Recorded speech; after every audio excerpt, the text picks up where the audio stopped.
Hello my dear students, Bartle and Sherbert chapter 3 sequences exercise 3.1 के questions हो रहे हैं, बहुत अच्छे से हो रहे हैं, एंजॉय भी कर रहे होंगे आप। अब आते हैं हम क्वेश्चन नंबर 8 पे।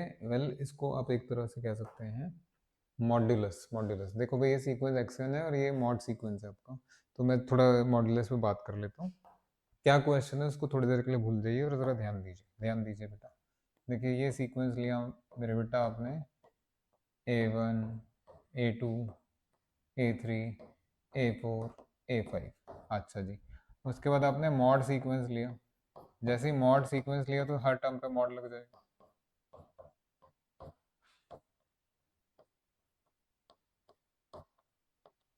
हाँ जी सर, ये भी ठीक है। तो मेरे प्यारे प्यारे बेटा, ये A1, A2, A3 nature wise positive हो चाहे नेगेटिव हो। अब नेगेटिव नहीं हो सकता, ये A1 A2 मॉड में आ गए, अब नेगेटिव नहीं हो सकता। तो ये तो पक्का है। अगर इसका आंसर जीरो, पॉजिटिव, नेगेटिव कुछ भी हो, बेटा इस सीक्वेंस का आंसर कभी, मतलब इस सीक्वेंस का लिमिट जो है कभी भी नेगेटिव आएगा, आ ही नहीं सकता। जीरो आ सकता है और पॉजिटिव आ सकता है। अच्छा जी, मान लीजिए थोड़ी देर के लिए ये -5 पे कन्वर्ट कर रहा है। तो आपको भी पता है कि मॉड लगाते ही आपका +5 आना चाहिए ना। Modulus theorem if a N converges to L, then modulus of a N converges to model. यहाँ तक everything is fine, everything is fine. सारा चक्कर पता है क्या है? सारा चक्कर है कन्वर्स का। कन्वर्स को एक एग्जांपल देते हैं आपको, ध्यान से देखो मेरे बेटा। अगर मैं सीक्वेंस एक्शन ले लूँ, -1 पावर है, जिसको ओपन करके आता है -1 1 -1 1 -1 1, है ना, यही है -1 की पावर्स। तो ये बताइए मॉड एक्शन क्या हो जाएगा मेरे बेटा? मॉड एक्शन हो जाएगा 1 1 1 1 1 1। हाँ जी, कुछ नजर आया आपको? इस बार ये कन्वर्जेंट टू 1 है, यानी ये कन्वर्जेंट है, बट ये दिस इज नॉट कन्वर्जेंट। कुछ नजर आया बेटा? यही थोड़ा भूमिका बांधनी पड़ती है ना, हम क्या करने जा रहे हैं। हम एक तरह से मॉडुलस थ्योरम ही करने जा रहे हैं। और ये क्लासिक एग्जांपल आपको बता रहा है कि converse of modulus theorem true नहीं है, नहीं है। तो सारा झगड़ा, सारा झंझट इसी बात पे है, क्योंकि दुनिया में एक्सेप्शनल केसेस भी होते हैं।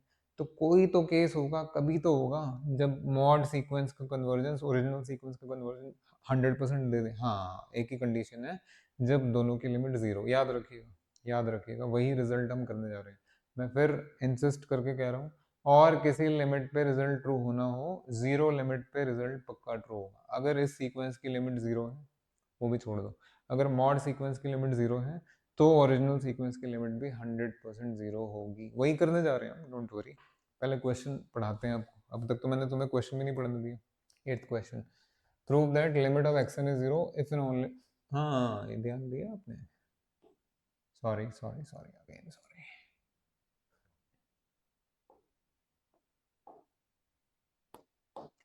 मेरे बेटे इफ एंड ओनली है। इफ एंड ओनली का मतलब फॉरवर्ड पार्ट और कन्वर्स पार्ट। फॉरवर्ड तो बच्चा बच्चा जानता है, एक्शन से मॉड एक्शन आ जाएगा। मजा तो कन्वर्स में है। जब मॉड एक्शन जीरो पे कन्वर्ट कर रहा है तो ये चीज शो करिए, करा देंगे, आराम से हो जाएगा, बहुत आराम से हो जाएगा, दोनों पार्ट्स करा देंगे। जरा इसका सेकंड पार्ट देखेंगे। सेकंड मतलब यहाँ से, give an example to show that the convergence of mod action mod sequence need not imply the convergence of this. ये अभी तो कराया था, अभी कराया था। बाकी मैं सेकंड वाले पार्ट का, ये जो गिव एग्जांपल वाला है इसका। हाँ जी, इसका आंसर इमीडिएट हो सकता है, दिखा भी दिया। तो पहले इसका आंसर कर देते हैं, फिर ओरिजिनल थ्योरम करेंगे। बहुत पावरफुल है, बहुत पावरफुल है। आइए, एक sequence extend to be -1 power है, यानी -1 1 -1 1 -1 1।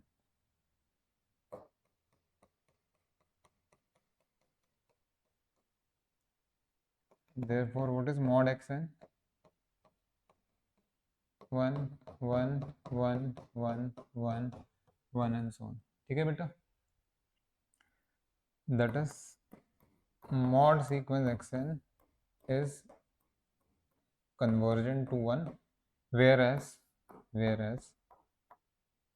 sequence xn is not convergent। ये नहीं बोल रहा हूँ कि नॉट कन्वर्जेंट टू 1, वो तो कन्वर्जेंट ही नहीं है। कन्वर्जेंट होता तब जाके लिमिट का झगड़ा होता, ये तो कन्वर्जेंट ही नहीं है। अच्छा, यही चीज आप ऐसे कर सकते हैं, 2 - 2 ले लीजिए, मॉड लगाते हैं यहाँ 2 बन जाए। अब समझ गए, 3 - 3 3 - 3 3 - 3, सबसे हो जाएगा, आराम से हो जाएगा। बस ये याद रहे कि ये सीक्वेंस -1 पावर n है, बट वो 2 - 2 या 3 - 3 ये नहीं होगा। क्यों नहीं होगा सर? बेटा इसलिए नहीं होगा क्योंकि आप मूर्खों जैसी हरकतें कर रहे हैं। अरे 1 का पावर या -1 का पावर तो उन्हीं में से आएगा, 2 का पावर थोड़े ना उनमें से आता है, तो बढ़ता जाएगा पावर के हिसाब से। हाँ ध्यान रखिएगा, उल्टा सीधा नहीं लिखना है। चलिए ये हो गया। अब इसका पहले वाला पार्ट करा रहा हूँ जो इफ एंड ओनली वाला है। बेटा ध्यान से देखो, एक्सन से मॉड एक्सन का लिमिट और मॉड एक्सन से एक्सन का लिमिट, दोनों पार्ट्स अभी होंगे। Yes, sequence x n tends to 0 if and only sequence of mod x n tends to 0, है ना? ये दिखाना है आपको, तो पहले फॉरवर्ड फिर कन्वर्स। पहले फॉरवर्ड पार्ट करिए। आओ मेरे बेटा, suppose sequence x n tends to 0, क्या चीज शो करना है? Sequence of mod x n tends to 0। हाँ जी, आई थिंक पिछले लेक्चर में ही बोला था, मैं हमेशा कहता हूँ बेटा अगर सीक्वेंस को कन्वर्जेंट शो करना है तो हर एक एप्सिलॉन के लिए आपको प्रूफ देना चाहिए वैसे तो, बट हर एक के लिए नहीं दिया जाता है, तो आर्बिट्ररी एप्सिलॉन के लिए प्रूफ दे दीजिए, है ना? यही तरीका है, यही रीति है, यही रिवाज है। So consider any arbitrary epsilon greater than 0। बढ़िया जी। टू शो बताइए। अब भाई एप्सिलॉन तो ले लिया, अब जो बाकी बच गया उसके लिए लिखो ना टू शो, जो बाकी बच गया, जो बाकी बच गया।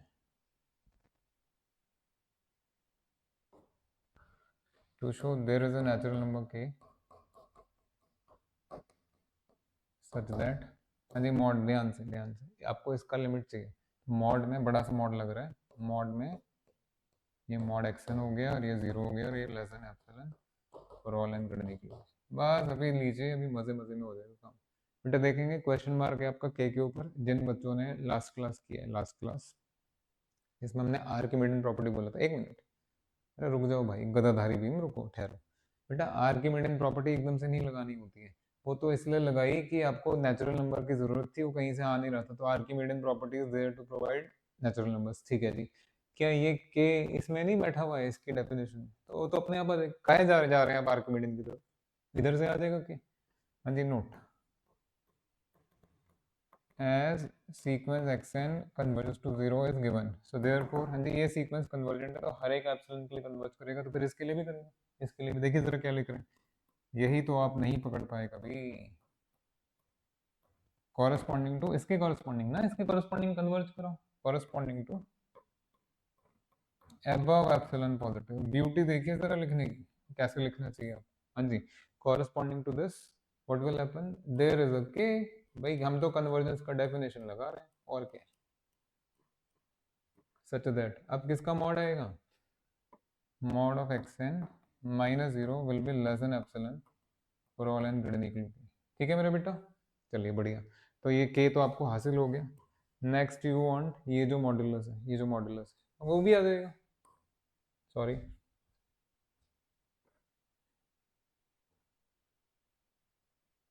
हाँ जी आइए साथ साथ में, इसको 1 डाल दो या स्टार बोल दो, चलो। हाँ जी, मैं फाइनली ये वाला स्टेप लिखने जा रहा हूँ।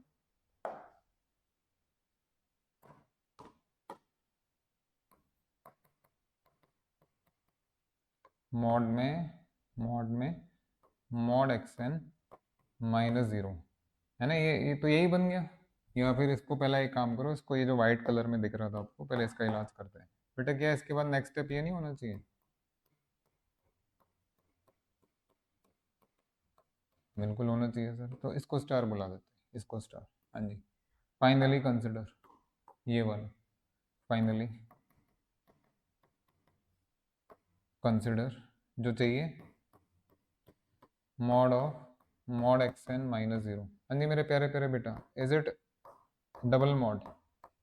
डबल मॉड लगाने से ज्यादा पॉजिटिव, अरे जो पहले से ही पॉजिटिव है उसमें एक बार मॉड लगाइए, 2 बार लगाइए, 3 बार लगाइए, क्या फर्क पड़ता है? डबल मॉड है single mod, so it is mod action. फिर आपको याद आया, अरे मॉड एक्शन तो ये रहा। आया समझ में बेटा? नहीं आया समझ में, डांट खाओगे। ऐसा मत करो यार, अन्याय सब्जेक्ट के साथ। इतना अच्छे से पढ़ा रहे हैं आपको, बस खत्म, प्रूफ ओवर। फॉरवर्ड पार्ट का प्रूफ है बेटे, ये फॉरवर्ड पार्ट का प्रूफ है, ये फॉरवर्ड पार्ट का प्रूफ है। ठीक है, तो फॉरवर्ड पार्ट में आपने क्या लेट किया था मेरे बेटा? आपने लेट किया था x n tends to zero, और क्या प्रूव कर दिया आपने? Sequence of mod x n tends to zero, zero के लिए तो है ही, ठीक है। अब इसका कन्वर्स देखिए क्या मजेदार है, मजा ही आ जाएगा आपको करके। अच्छा, कन्वर्स पार्ट, इसका converse part,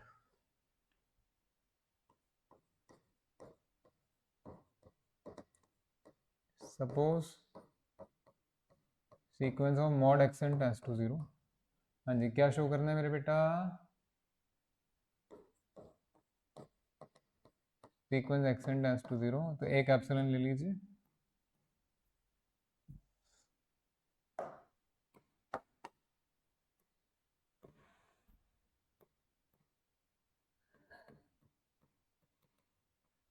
consider any epsilon equal to zero arbitrary या आर्बिट्रेरीली। हाँ जी, इसके साथ साथ टू शो जरूर लिखना, दिशा नहीं भटकनी है आपको। To show there is a natural number k such that, अब किसका मॉड आएगा मेरे बेटा? है ना, इसका मॉड में x n minus zero.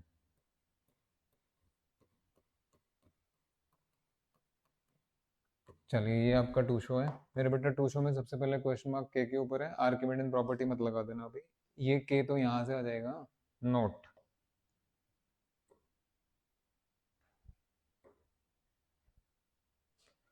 Note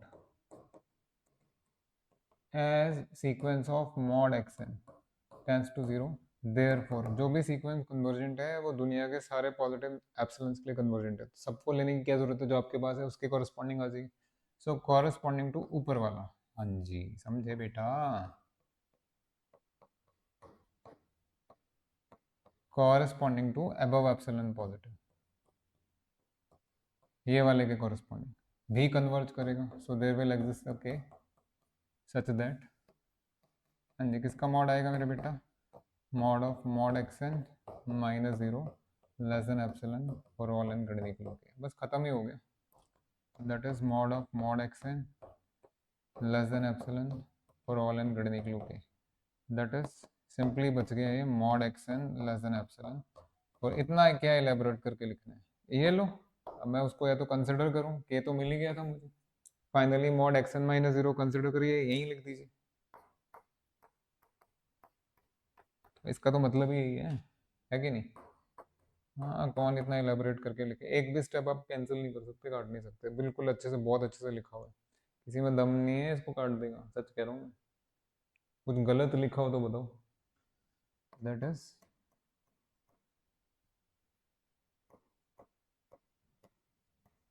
हाँ जी, अब क्या प्रूव किया आपने? मॉड्यूलर सीक्वेंस जीरो पे जा रहा था तो आपने प्रूव कर दिया ओरिजिनल सीक्वेंस एक्शन भी जीरो पे जा रहा है। तो आज एक बहुत बड़ी चीज़ आपने हासिल कर ली। This is basically converse of modulus theorem कह सकते हैं। कन्वर्स नहीं बोलना चाहिए, क्या बोले सर? बेटा ये पूरी तरह कन्वर्स नहीं था, इसको कहेंगे पार्शियल कन्वर्स। तो लिमिट कैसी हो कि कन्वर्स ट्रू हो जाए, याद रखिएगा। हमने क्या चीज़ पढ़ी है? हमने क्या चीज़ पढ़ा है अब तक? हमने ये पढ़ा था A N converges to L, this implies sequence of mod an converges to mod l। ये सिर्फ वन वे ट्रैफिक है, आपको भी पता है। हाँ जी, अगर आपको कन्वर्स टू कराना है तो एल की जगह जीरो ले लीजिए, कन्वर्स टू हो जाएगा। कन्वर्स अब पार्शियल कन्वर्स होके आपके सामने है, ठीक है। आई होप आपको मज़ा आ रहा होगा। तो ऐसी और इंटरेस्टिंग चीज़ों के लिए तैयार हो। देख लो भैया अच्छे से, प्लीज़ रिस्पेक्ट के साथ लिख लीजिएगा, रिस्पेक्ट के साथ पढ़िए।